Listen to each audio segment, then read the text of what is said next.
Hotel, রেস্তোরাঁয়, গণপরিবহন সহ বিভিন্ন জায়গায় শ্রমজীবী শিশুদের প্রায়ই বড়রা তাচ্ছিল্য করে পিচ্চি বলে ডাকেন। কিন্তু কেউ কি একবারেও ভেবে দেখেছেন এই শব্দটা শিশুদেরকে কতটা আহত করতে পারে?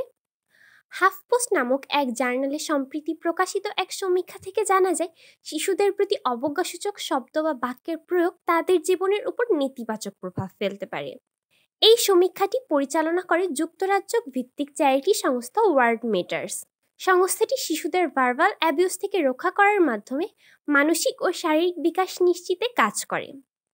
হাফপোস্টের সেই প্রতিবেদনে বলা হয়, শিশুদের প্রতি অবজ্ঞাসূচক বাক্য প্রয়োগ করা শুধুমাত্র তাদের আত্মসম্মান, আত্মবিশ্বাস, ভবিষ্যৎ সম্ভাবনা কিংবা কর্মক্ষমতাকেই ক্ষতিগ্রস্ত করে না, এর প্রভাবে শিশুদের মস্তিষ্কের স্বাভাবিক কার্যক্রমও ব্যাহত হয়।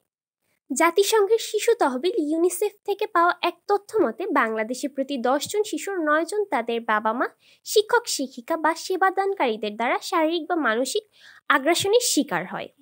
শিশুরা স্কুলে খারাপ ফলাফল করলে, কারোর সঙ্গে ঝগড়া হলে, দুষ্টুমি করলে কিংবা পড়াশোনায় অমনোযোগী হলে বাবা মা থেকে শুরু করে সংশ্লিষ্ট সবাই না বুঝিয়ে অনেক সময় অমানবিক আচরণ করেন, যা তাকে হতাশাগ্রস্ত করে।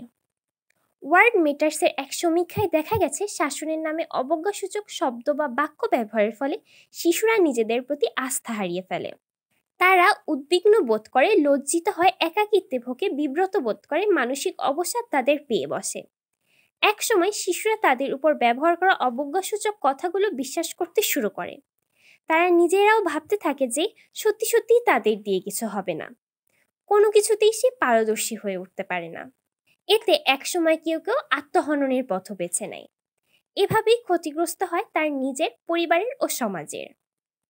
হাফপোস্টের সেই প্রতিবেদনে বলা হয়েছে, শিশুদের প্রতি অবজ্ঞাসূচক শব্দ বা বাক্য ব্যবহারের পরিবর্তে বিভিন্ন প্রেরণাদায়ী শব্দ বা বাক্য ব্যবহার করলে প্রতিটি শিশু তার সম্ভাবনার সর্বোচ্চ শিখরে পৌঁছে যেতে পারে।